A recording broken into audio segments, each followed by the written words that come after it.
Gulf of Siam near the equator lies a Malayan peninsula.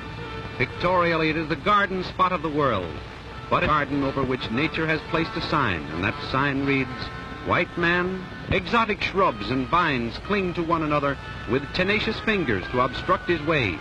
Ferocious animals and slithering monsters that crawl upon their bellies. The heat, the fever, the poisonous death that lurks in the bite of one mosquito. All the dips the jungle arms herself to repel him are to the white man a challenge, incentive. He wants to unveil the secret that is so viciously safeguarded, to photograph it and bring it back to his fellow men. The success of the white man depends upon the loyal cooperation of the natives. And Mr. Schenk dedicates this picture to the Malayans and Siamese who were so faithful and fought shoulder to shoulder with him and who had the biggest share of the dangers. This photoplay is authentic in its locale and real in its action.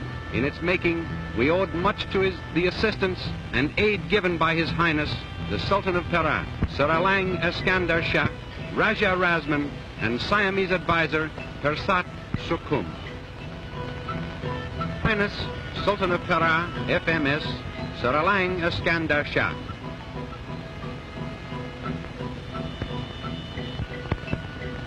Mr. Harry Schenk.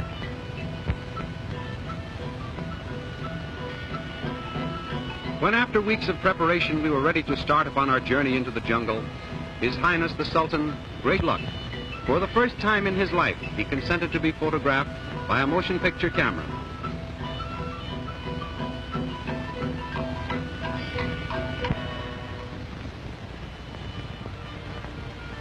Miss Joan Baldwin, a British scientist, was going with us. We thanked His Highness for his courtesy and cooperation, which made our expedition possible, as it was he who supplied the elephants and men. His Highness warned us of the dangers of the Malay jungles, and then in his beautiful English bade us farewell and assured us of cooperation.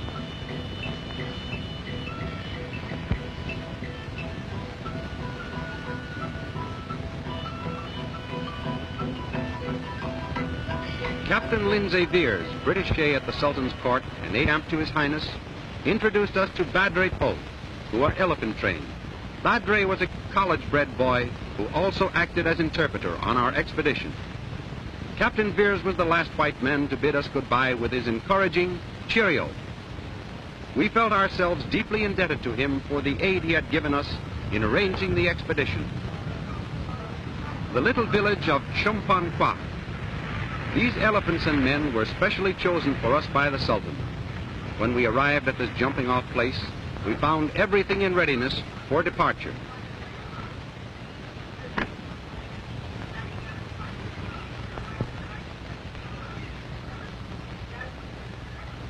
Ali, a native boy, was all smiles as he met her for the first time.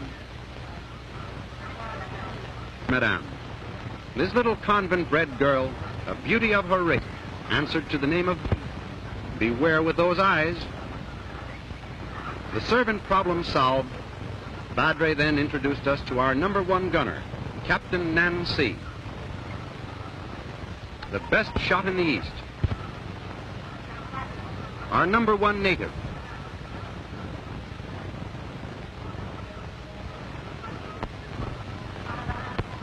We gave the word to start. The hunt was on.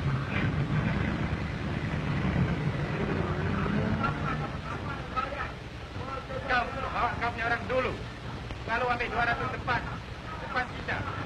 Jalan lekat-lekat sedikit.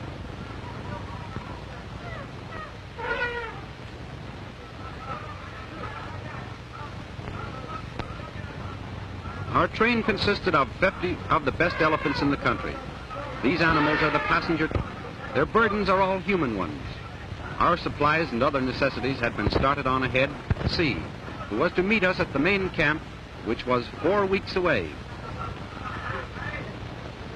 Slowly the train wended its way down the road leading to the jungle, defying the man-eating tiger, the lordly wild elephant, and the deadly python lying in its path.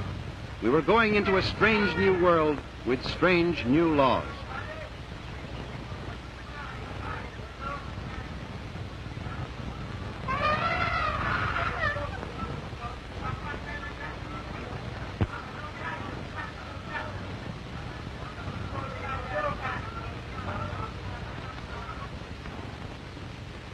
The main wagon train had started 2 weeks ahead of us, and were taking the roundabout and safer route.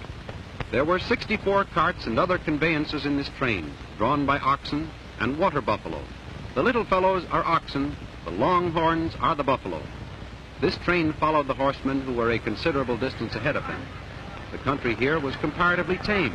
The wagons averaged 300 to 500 pound loads. Just off this road, the jungle starts. The thoroughfare might aptly be named a highway to hell. Here is the first river crossing encountered by the wagon. The captain warned the drivers, if the oxen went too low in the water, to tie their heads up to the carts, also to beware of crocodiles.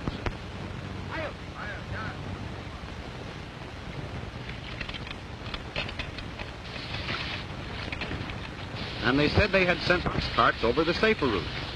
In order to get safely across, the carts had to be lightened, and each cart made 4 or 5 trips across the river.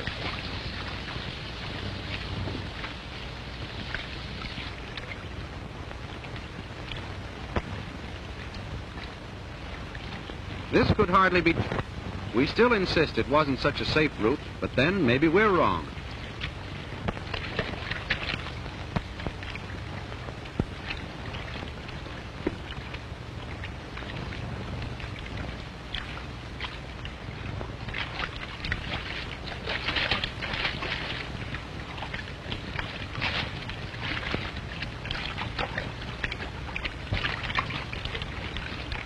Well, they made it.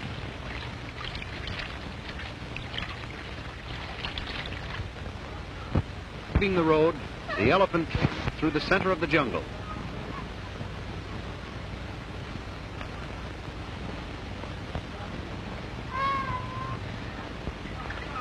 Here's a jungle scout ready to cry a warning, while other busy sentinels started climbing to higher perches for better observation.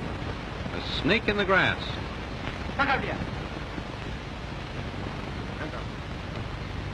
the size of the snake seemed to make no difference. You were used to Hollywood snakes, but this was the real. Notice that he will not allow the python to get a double turn on his hand.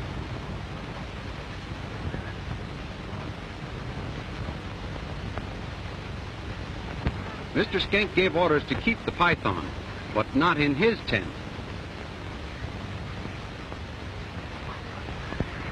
Wild beasts are not the only danger have fallen victims of the fatal jungle fever. Its symptoms are somewhat like those of our influenza. Miss Baldwin was the first to be taken, and in the excitement we didn't realize her danger, but she was too good.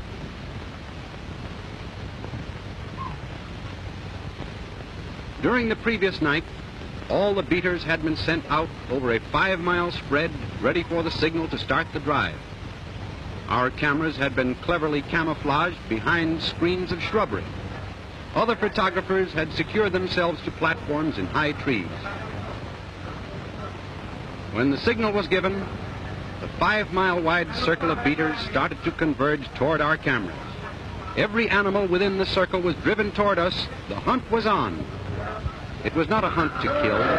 The gunners were instructed to use their weapons only for the defense of themselves and cameramen. With this sort of noise, no wonder the animals were on the move.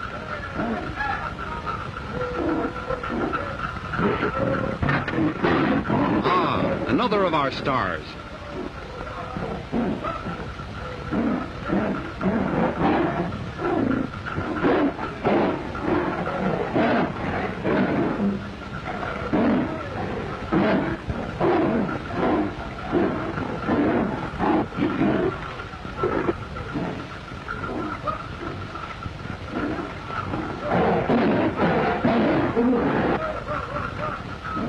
Step by step, we made our way through to our other cameras.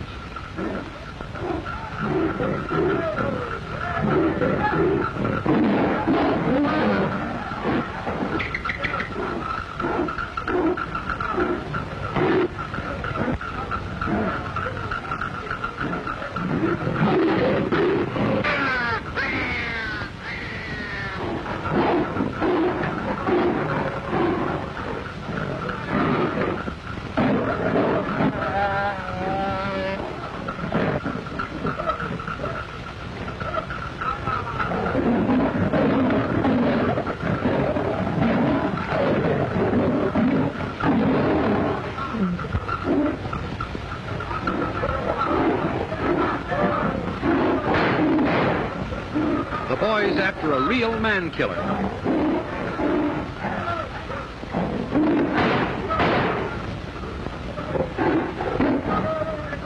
He had killed a native and was doomed to die. It is the custom of the jungle to spear any ant that has killed a hunter. What a rug this fellow made. But wanton killing was not the object of the expedition. They did it simply to survive.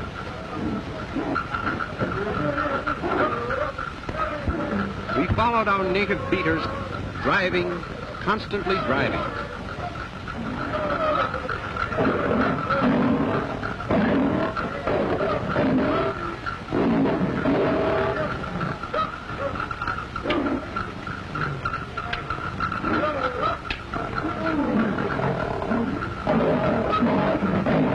Who said a tiger won't climb a tree?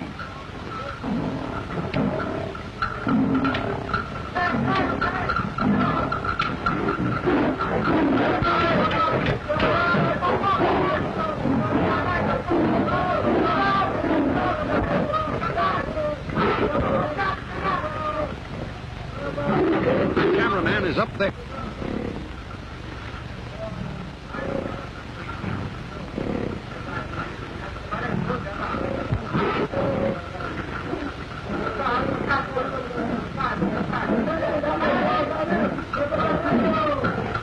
But the cameraman didn't come down. It was too good a spot for pictures.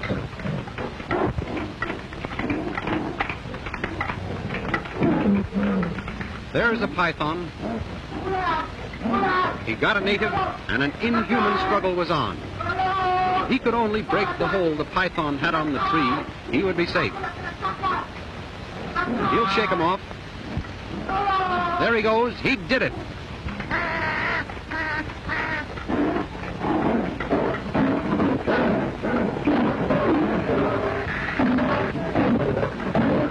These boys decided to move their camera to a better spot.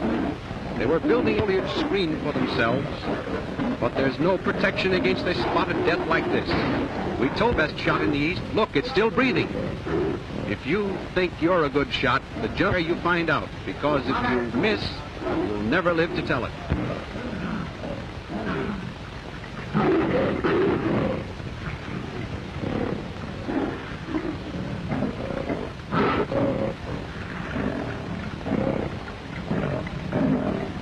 We were watching a cameraman prepare to get a panther.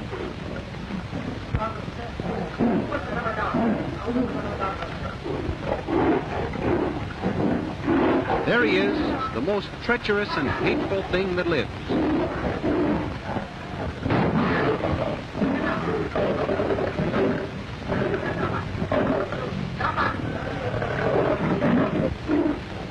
While this was going on, we kept advancing.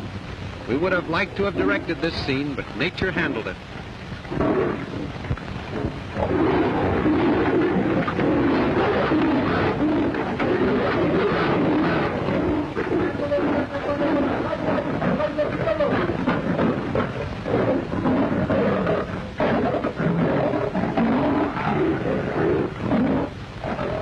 Boy, this is going to be good. Watch. He had to do it that way. The leopard was coming at him.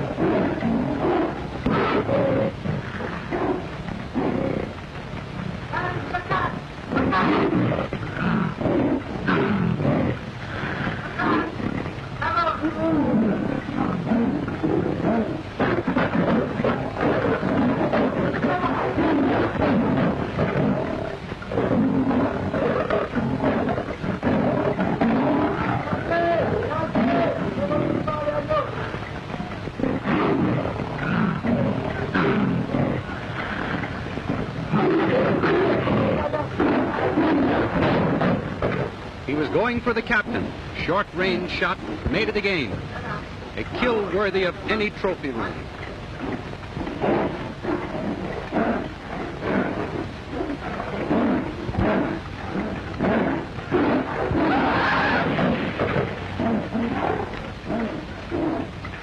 The captain rushed to his friend's side, but the man was badly clawed and injured and had to be removed to the rear for treatment. We almost had to establish a hospital that day.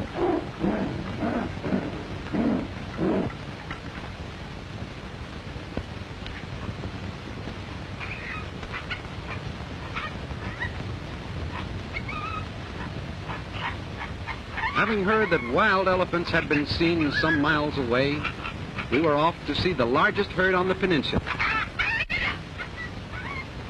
It was necessary to keep our elephant train a few miles away from the wild herd, as we were afraid they might revert to the primitive.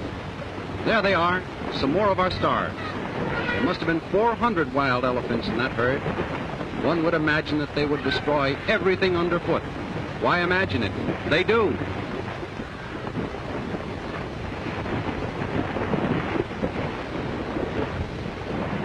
The entire valley below us was filled with elephants, one of the rarest sights upon which a hunter can gaze.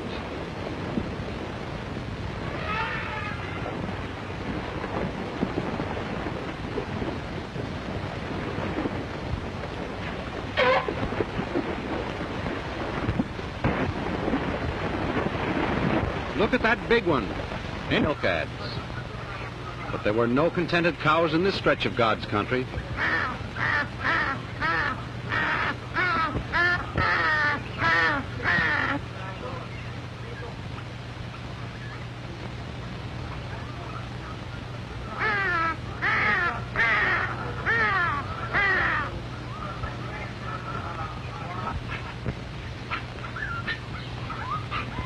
There's a peninsula. This is not the stack.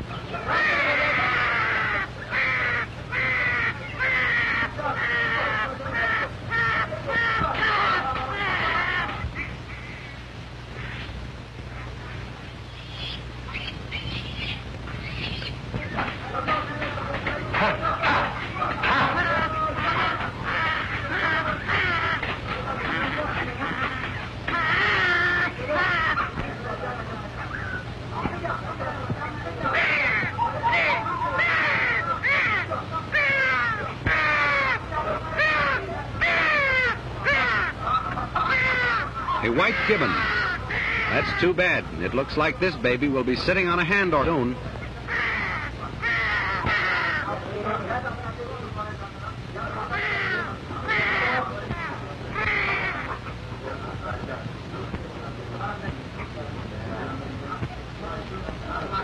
Go.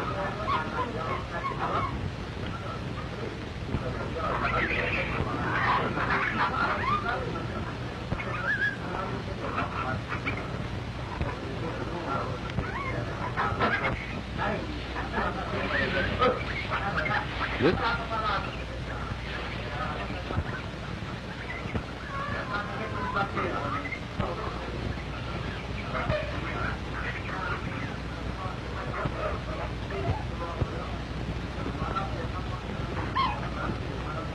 And covered with fleas.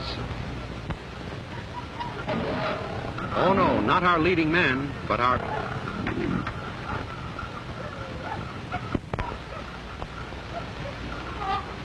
More stars. This is strictly a pre-prohibition picture. A ton of pythons that never came out of a bottle. Crawling masses of galvanized muscle, those most ruthless killers. They were ever present. We never knew when to swallow their victims whole, some stretching their gaping jaws to 9 or 10 times their normal size. They are the real jungle terror. A python out for a kill.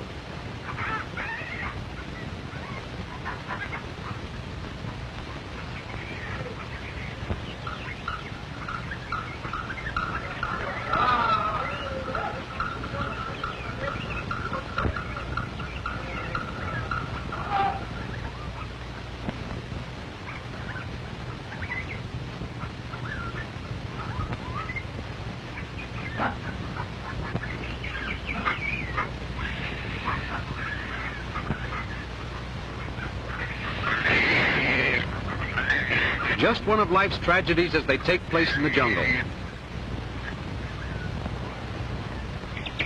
and every monk in the vicinity knew that only a miracle could save him.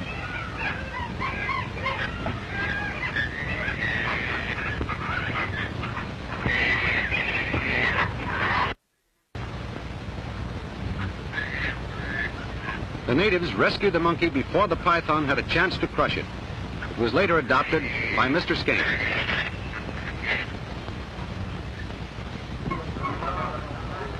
We arrived at our main camp to find that Captain Nancy had preceded us and, as per schedule, had everything ready for our reception. We had been traveling for 2 weeks, during which time we had been constantly fighting the malaria mosquitoes, which are more dangerous to human life than the tiger or leopard. This camp was in the heart of the tiger country, and it was necessary to be constantly on guard lest leopards, tigers, and panthers devour our bullocks and Chinese ponies.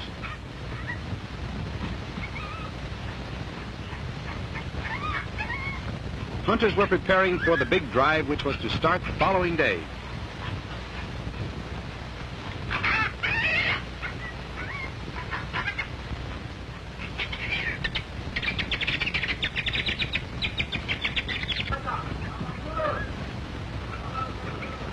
Other native hunters were kept busy supplying no easy task, as hundreds of pounds were needed weekly.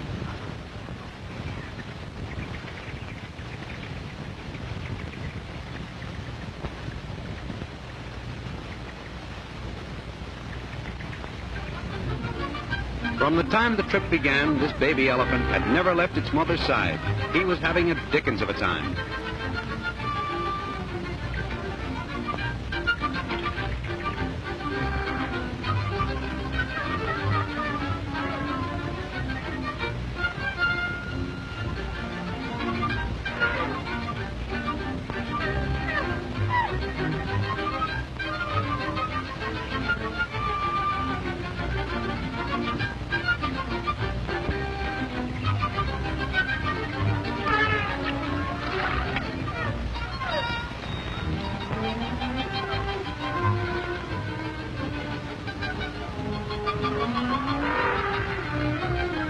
Hoopla, Ouija, here we go. The last one in's a so-and-so.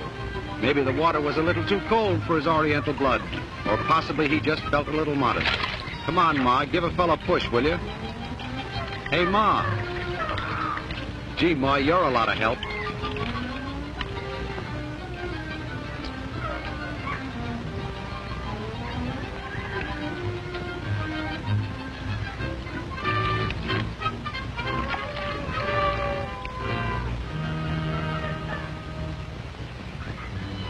Jungle or no jungle, this fellow Dan Cupid manages to get around most everywhere.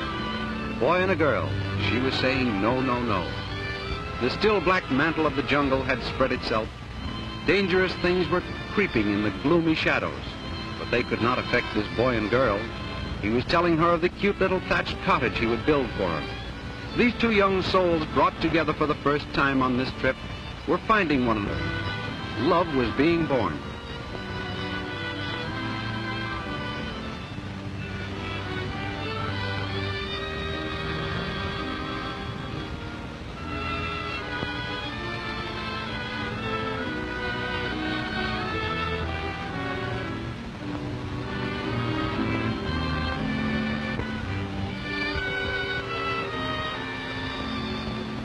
Specimens of the deadly king cobra. These natives said they would get us some, and they did. From tree to tree they went, collecting this choice assortment of concentrated homicide. They had an uncanny control over these, the deadliest of snakes.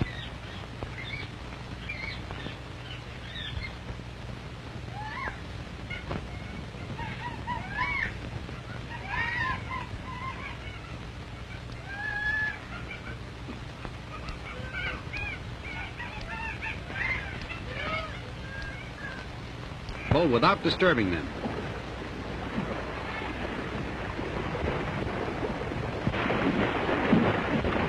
Our natives had circled around to drive them toward our cameras, which, by the way, were more effective than binoculars. As the natives in their little boats drew closer, the animals began to sense a danger and started to stampede toward the end of the valley where our cameramen were stationed.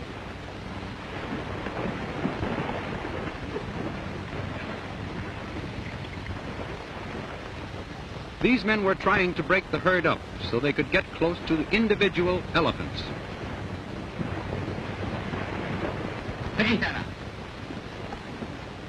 The captain tried his hand at being a cameraman.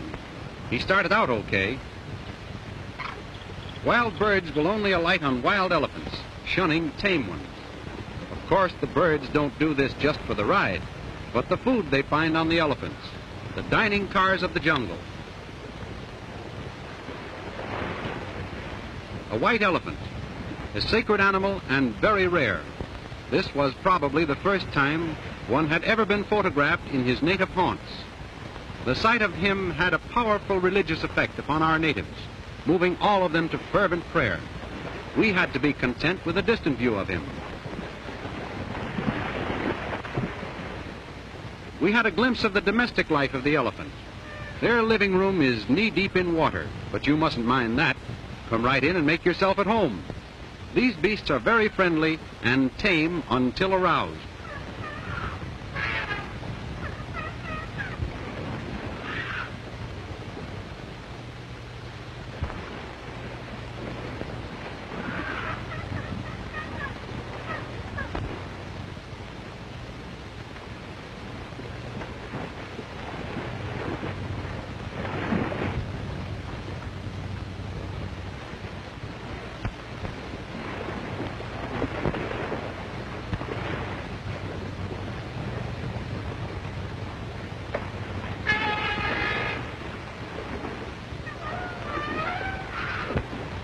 It took nerve to do this.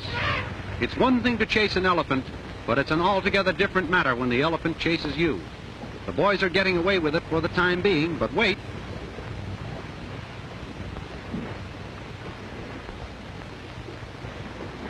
A stampede in the making.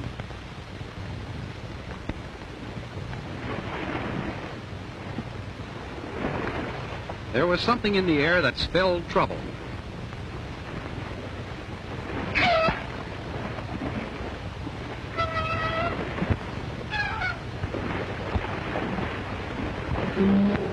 You can drive them just so far, and after that, look out, because when they get mad at you, boy, they're mad.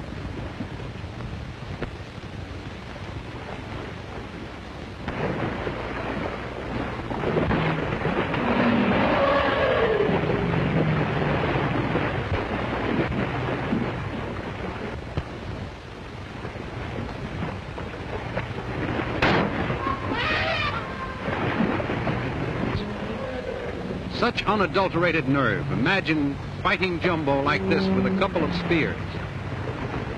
Now, if they were riding in an ocean liner, maybe they'd have a chance.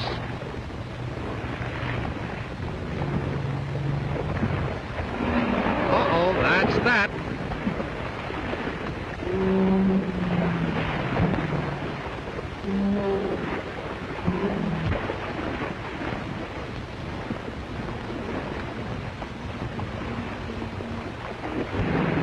I get it. He didn't want his picture taken. And there goes a $2,000 camera. And we don't blame the cameramen for leaving this lonesome-looking camera behind, but we had 12 cameras on the job.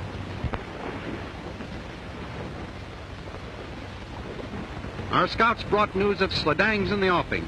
We immediately ordered everybody to the elephant train, for the sledang has been acknowledged by hunters to be the 100% big game animal of the world. We left the elephant country and entered the hunter's paradise, the fertile valleys that are the home of the sledang. The name is S-L-A-D-A-N-G, sledang, and he has the reputation of being the most unapproachable animal in existence. He is as fleet as an antelope, can conquer a tiger, and to make it perfect, he actually thinks.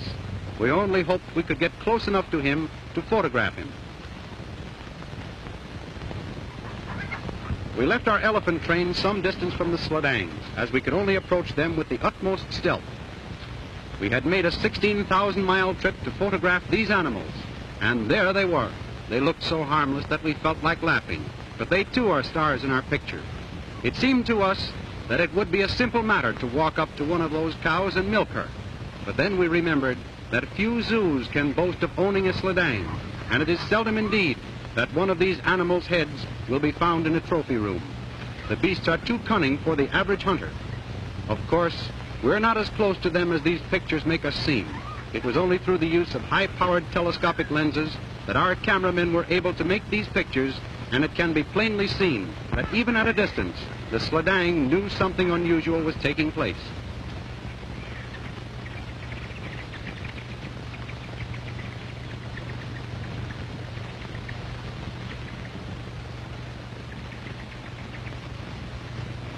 We noticed that the cows kept well in the background, while the bulls stationed themselves at the edge of the bush and kept a sharp lookout for danger. Their sense of hearing is so keen that hunters have given up in despair. Their coloring blends so well with the background, it takes a sharp-eyed hunter to see them before they see him. They were getting suspicious.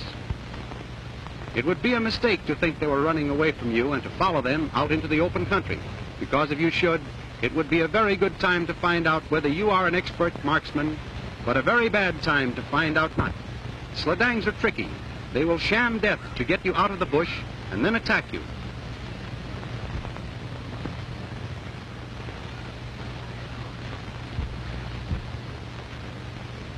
After many weeks of trailing, we finally got a specimen, but the kill was so fast that our cameraman could not photograph it.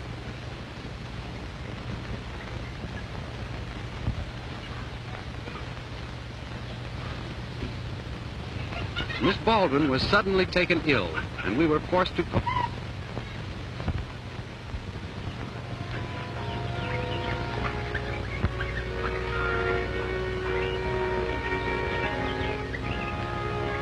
While the cat's away, the mice will play.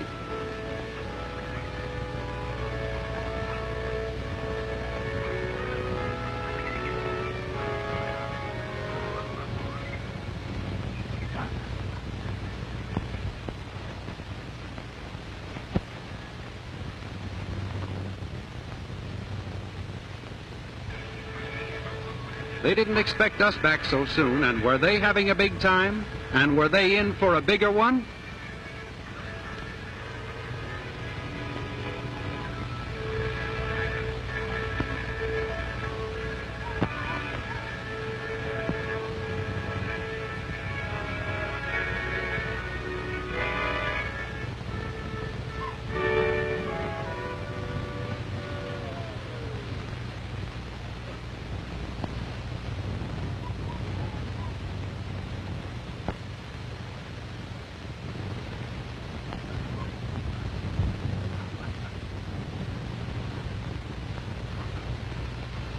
The knowledge of medicine is necessary.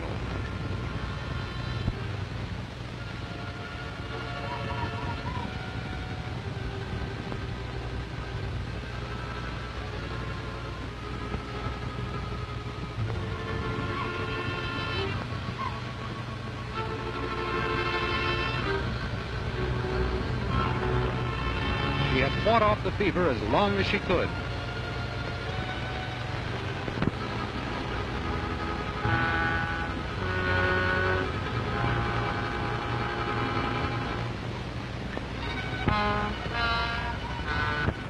Temperature of 104 to knock.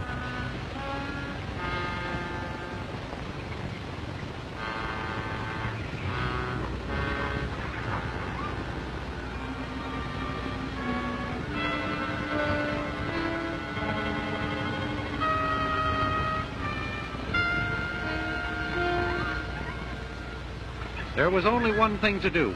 We must get her out of the jungle within 10 days or she would die. To return the way we came would take weeks.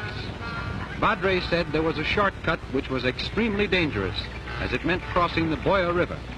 Boya means crocodile, and the river was so named because it is alive with crocs. If the river could be cleared of crocodiles, we could get Miss Baldwin across in time to save her life.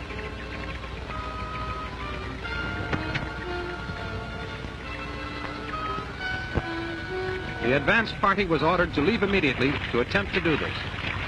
The method employed in clearing a river of crocs is to have the natives catch as many crocodiles as possible and considerable distance up and downstream from the place at which the crossing is to be made. This attracts the other crocodiles in the river and leaves the ford sufficiently clear of them for a comparatively safe crossing. If anyone should ask you, monks do swim. They were after food in some trees that were surrounded by water.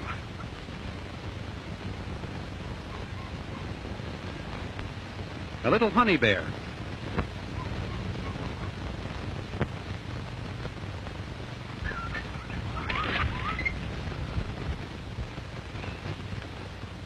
Another star, the star villain.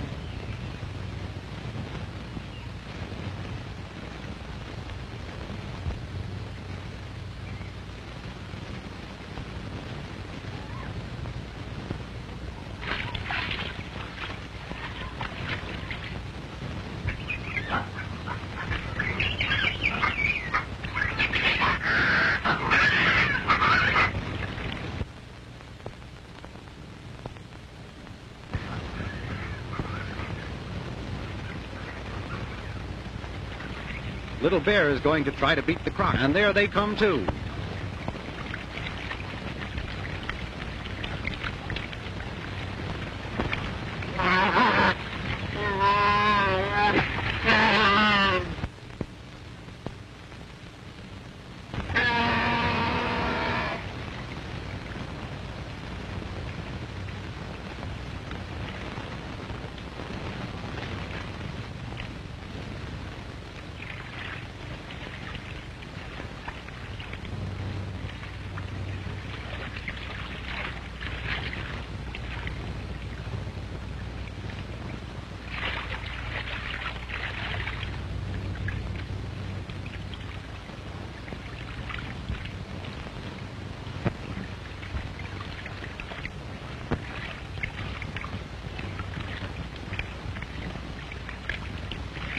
They were going to hook the crocodile.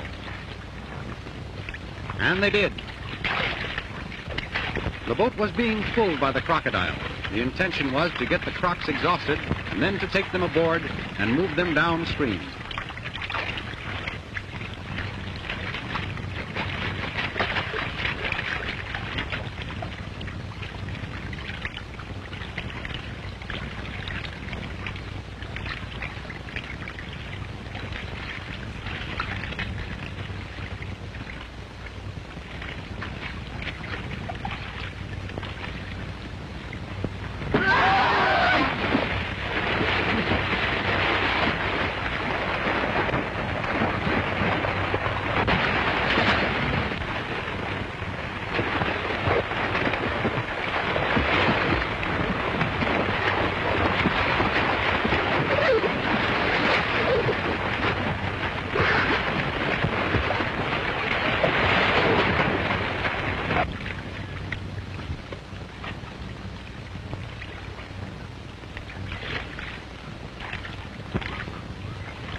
While the natives carried on an unequal battle to clear the river of its menace, the elephant train was slowly wending its way to the river.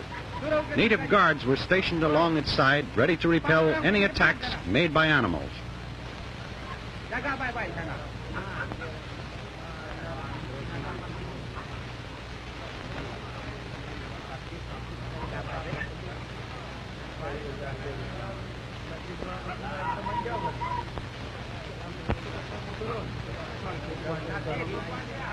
Miss Baldwin is an important person in the scientific world, and we were pushing forward ruthlessly to save her life. Her fever was getting worse every hour.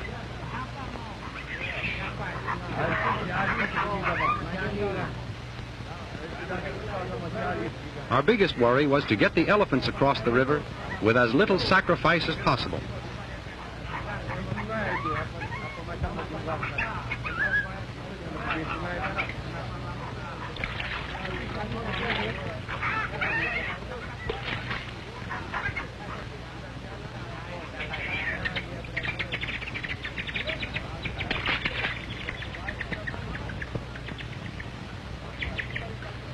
We found that the advance party had not succeeded in clearing the river. Captain Nancy reported many of his men disabled. It was necessary for him to have more men.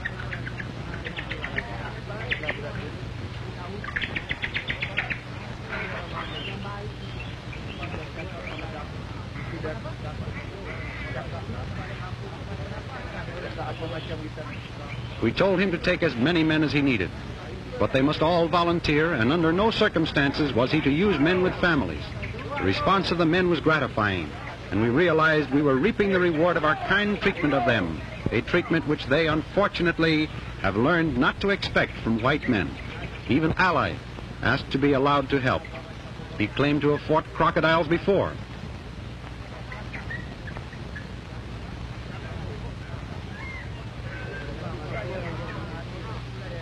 But Badri said no. Ali pleaded that he be allowed to do his bit in saving Miss Baldwin's life. We had grown very fond of this boy, and his plea that he wanted to avenge the lives of the other boys won our consent.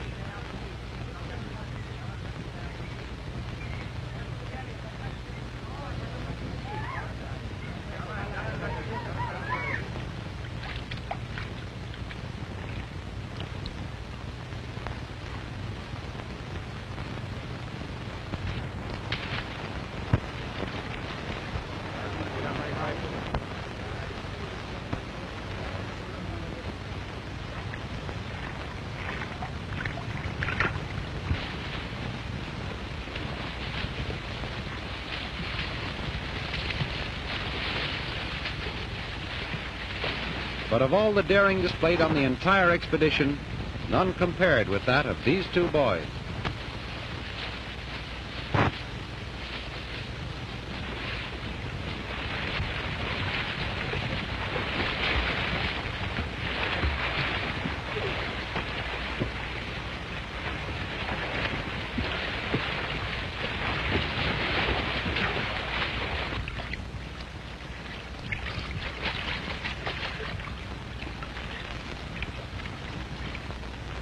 This was one of the greatest exhibitions of sheer nerve we have ever seen. The river is alive with crocodiles.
Ya, baik.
All the men had been rescued and given first aid.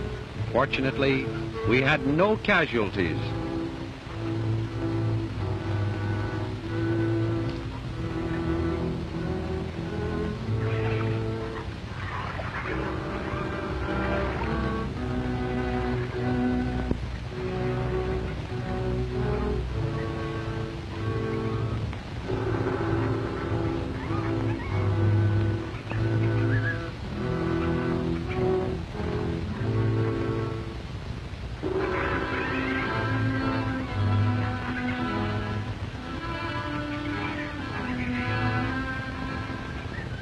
Natives in sympathy crowded around. Death was no stranger to their eyes, but most of them had grown to like the smiling youngster and his sweetheart. To Bee and the captain, Ali appeared to be breathing his last. Bee, in her anguish, screamed for someone to bring the white master.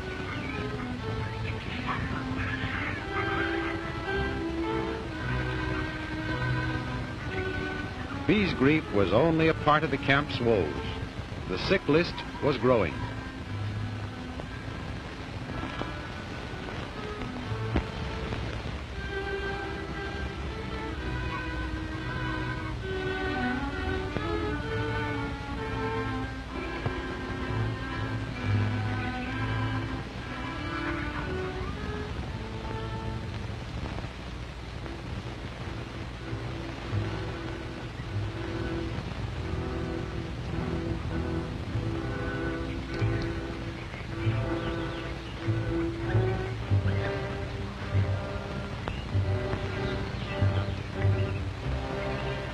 It was clear that nothing short of a miracle could save him.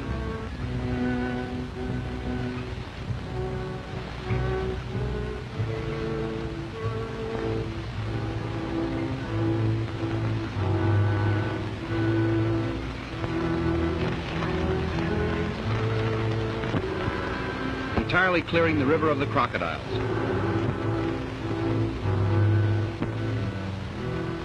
While one look at Miss Baldwin convinced us that we must hurry if we would save her life. Crocs or no crocs, we had to get across that river at once.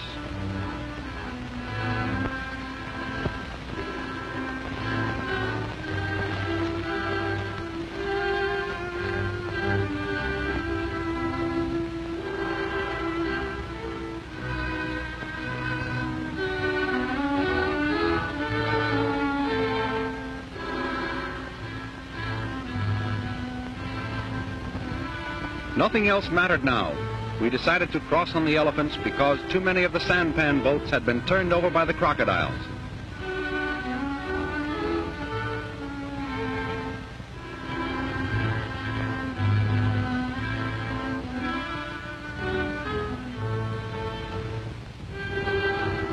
After seeing that all his people had mounted, Badre was to lead the way across, while Schenk in the middle was to protect the train as much as it was possible to protect it with a pistol.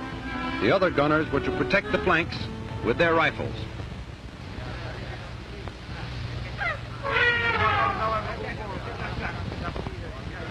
It hurt to advance, as the crossing could well cost the lives of several of our faithful boys. But there was no retreating now. Everyone in the train knew what to expect. It was not a job for weaklings.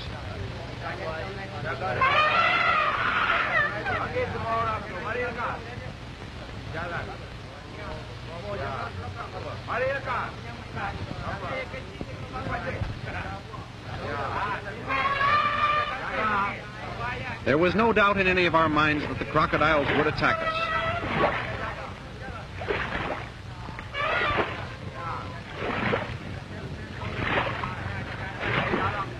The elephants seemed to know it too. The opposite shore looked close, yet death was staring us in the face.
was a victory of organization over individuals.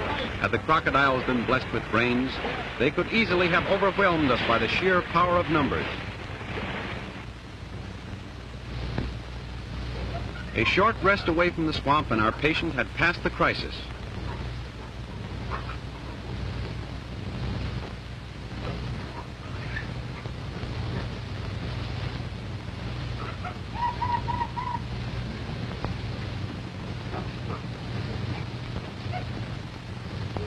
It was decided that she had gained sufficient strength to enable her to hold out until we reached civilization again. Our biggest worry now was for the recovery of the boy Ali, whose injuries we blamed directly upon ourselves for having allowed him to join the river battle. Bee, with the faith of a child, had never ceased to fight and hope for the recovery of the one she loved. It has been demonstrated time and again that faith can work miracles. In this case, it seemed almost incredible, but Ali was recovering. They are a hardy people, those that live in the jungles, and apparently it takes more than a little mauling by a crocodile to kill them. Besides, Ali didn't want to die just yet. Why, he had a date to the sweetest girl in the Malayan Peninsula. Most of us owe a lot to the prayers we have said, and many of us lay our misfortunes to the prayers we have failed to say. Who shall say that this girl's simple faith in the power of the Supreme Being to take away life, to create or destroy us, was not the moving factor that brought her loved one back to her from the portals of another world? Certainly she and Ali have never doubted it, and they are happier for it.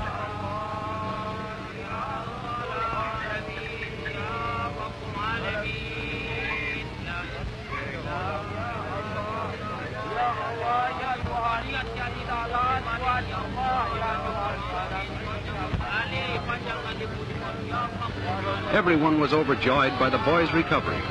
Natives who would unflinchingly face a tiger's charge turned their heads, ashamed of their tears. But Bee was not ashamed of hers. They were tears of gratitude and joy. Many weary days later, we trundled our way over hills and valleys, dodged the more strenuous country, and at last found ourselves within a few miles of the little village from which we had started. But what a changed little band we were. We had started out carefree and indifferent. We returned somewhat drawn and gray around the temples. We had penetrated to the secret heart of one of the most forbidding jungles in the world. We had fought hand with leopards, panthers, tigers, and pythons, mingled with wild elephants, gazed upon the Sladang in its native valley, braved the heat, the jungle fever, and crossed the Boya River in spite of its thousands of hungry crocodiles. We had a few laughs and many thrills, and we had the memory of which still haunt us.